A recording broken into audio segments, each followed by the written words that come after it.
Hi, Mark. My name is Ivory. My student number is 32. I'm a freshman. Today I'm going to read Michelle L. Sullivan.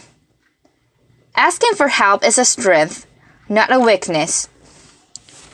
We all have milestones in life that we remember so vividly. The first one for me was when I was entering kindergarten. My big brother was in school, and by golly, it was my time. And I went trotting down that hallway. I was so excited, I almost wet myself. And I go to the door, and there was a teacher with a warm welcome. And she took me into the classroom, showed me my little cubby hole. We all remember those little cubby holes, don't we? And we put our stuff in there. And then she said, "Go over to the circle and play with the kids until class starts." So I went over there and plopped it down like I owned the place, and I'm playing. And all of a sudden, the boy next to me, he was wearing a white shirt with blue shirts. I remember it like it was yesterday. Suddenly he stopped playing and he said, "Where is your shirt?" And I just kept playing. I didn't think that he was talking to me. Laughter. And in a louder voice, he said, "Hey, where is your shirt?" So I looked up and I said, "What are you talking about? Let's just play. We're happy. I've been waiting for this." And so we played, and about a minute later, the girl next to him, in a white shirt and a pink skirt, stood up, put her hands on her hips, and said, "Yeah, why do you look so different?" And I went, "What are you talking about? I don't look different. I'm not sure again. Let's just play." About this time, I looked around the circle I was in, and all the kids have stopped playing, and they were all looking at me. And I'm thinking, in today's language, it would be OMG or WTF. Laughter. What just happened? So all the confidence that I went in with that morning was withering away as the morning went on and the questions kept coming. And at the end of the morning, before I went home, the teacher had us in a circle, and I actually found myself outside the circle. I couldn't look at anybody. I could not understand what just happened. And over the next few years, I hated to go out in public. I felt every stare, every giggle, every pointed finger, not the finger, but every pointed finger. And I hated it. I would hide behind my parents' legs like nobody could see me. And as a child, you can't understand another child's curiosity, nor an adult's ignorance. It became very apparent to me that the real world was not built for someone of my size, both literally or figuratively. And so I have no anonymity. As you can probably tell, and while you can see my size, we all go through many challenges through our lifetime. And some you can see, like mine, most you can't. You can't tell if someone's dealing with a mental illness, or they're struggling with their gender identity. They're caring for an aging parent, they're having financial difficulty. You can't see that kind of stuff. So while you can see one of my challenges is my size, seeing does not mean you understand what is truly to be me on a daily basis, or what I go through. And so I'm here to debunk a myth. I do not believe you can walk in someone else's shoes, and because of that, we must adopt a new way of giving ourselves. Simply stated, I will never know what it's like to be you, and you will never know what it's like to be me. I can face your fears or chase your dreams, and you can't do that for me. But we can be supportive of each other instead of trying to walk in each other's shoes. We must adopt a new way of giving of ourselves. I learned at an early age that I did have to do some things different than most people. But I also learned there was things I was on equal footing with. And one of the lowest was the classroom. Hey. I was equal. As a matter of fact, I excelled in the classroom. This was vitally important. I discovered as I grew older and realized I wasn't going to be able to do a physical job. I needed an education, so I went on and got a university degree. But I felt to be one step ahead of everyone for employment. I needed to have an advanced university degree, so I went ahead and got out. Now I'm ready for my interview. Remember your first interview? What am I going to wear? What questions? And don't forget that firm handshake. I was right there with you. So 24 hours before my interview, a friend of mine who I've known all my life called and said, Michelle, the building you are going in has steps. And she knew I couldn't climb stairs, so suddenly my focus changed. In my shoes, I was worried about how am I going to get there. So I went early and I found a loading dock and got in and had a great interview. They had no idea what I went through for the day, and that's okay.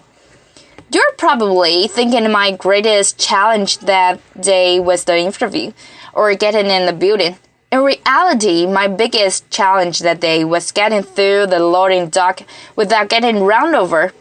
I'm very vulnerable in certain situations. Airports, hallways, parking lots, loading docks. And so I have to be very careful. I have to anticipate and be flexible and move as quickly as I can sometimes. So I got a job, and in my current role travel quite a bit. And travel is a challenge for all of us these days. And so you probably get to the airport, run through security, get to the gate. Did I get my L seat or my window seat? Did I get my upgrade? Me? First of all, I don't run through anything. Laughter. And I especially don't run through the TSA because I get to experience the personal pat down. I won't comment on that. And then I make my way to the gate, and with my get-up gate that my parents said I was born with, I talk to the gate agent, and then I say, by the way, my scooter weighs this much. I have a dry cell battery, and I can drive it down to the door of the plane. Also, the day before, I had to call the city where I'm traveling to find out where I can rent a scooter in case mine gets broken on the way. So in my shoes, it's a little bit different. When I get onto the plane, I use my get-up gate to accelerate to put my bag up, and they graciously do. I try not to eat or drink on the plane because I don't want to have to get up and walk on a plane, but Natures has its own schedule, and not long ago, it knocked and I answered. So I walked up to the front of the plane and gapped with a flight attendant and said, "Can you watch the door? I can't reach the lock." So I'm there doing my business, and the door flies open. And there's a gentleman there with a look of horror on his face. I'm sure I had the same look. As I came out, I noticed that he was sitting right across from me, and he's in total, complete embarrassment. So I walk up to him and I quietly go, "Are you going to remember this as much as I am?" Laughter. And he goes, "I think so." Laughter. Now, while he's probably not talking about it publicly, I am.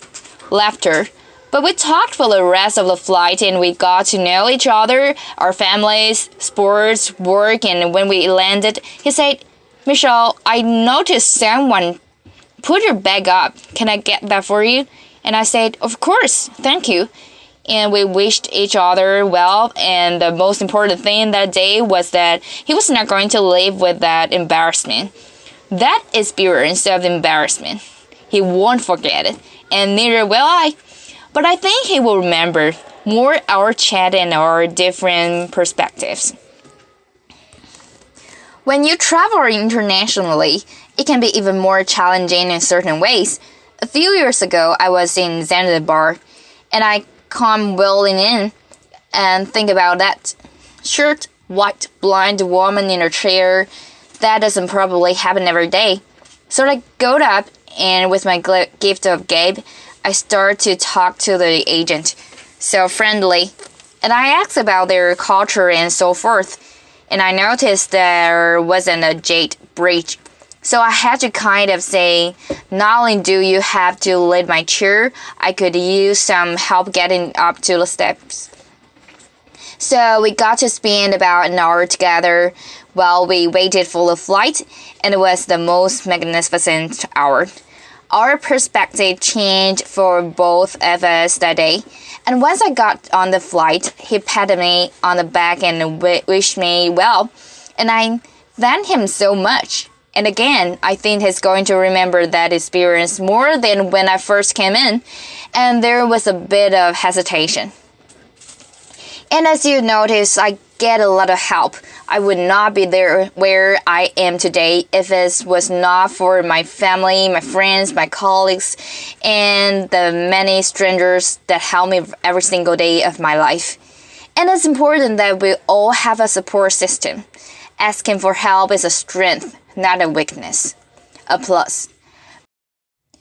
We all need help throughout our lifetime. But it is just as important that we are a part of other people's support systems. We must adopt that way of giving back. We all obviously have a role to play in our own successes. But think about the role we have to play in other people's successes, just like people do for me every single day. It's vitally important that we help each other because society is increasingly placing people in silos based on biases and ideologies. And we must look past the surface and be confronted with the truth that none of us are what you can see. There's more to us than that. And we're all dealing with things that you cannot see. So living a life free of judgment allows us to share those experiences together and have a totally different perspective. Just like the cohort of people I mentioned earlier in my stories. So remember, the only shoes you truly can walk in are your own. I cannot walk in yours. I know you can't walk in my size. Once. Laughter.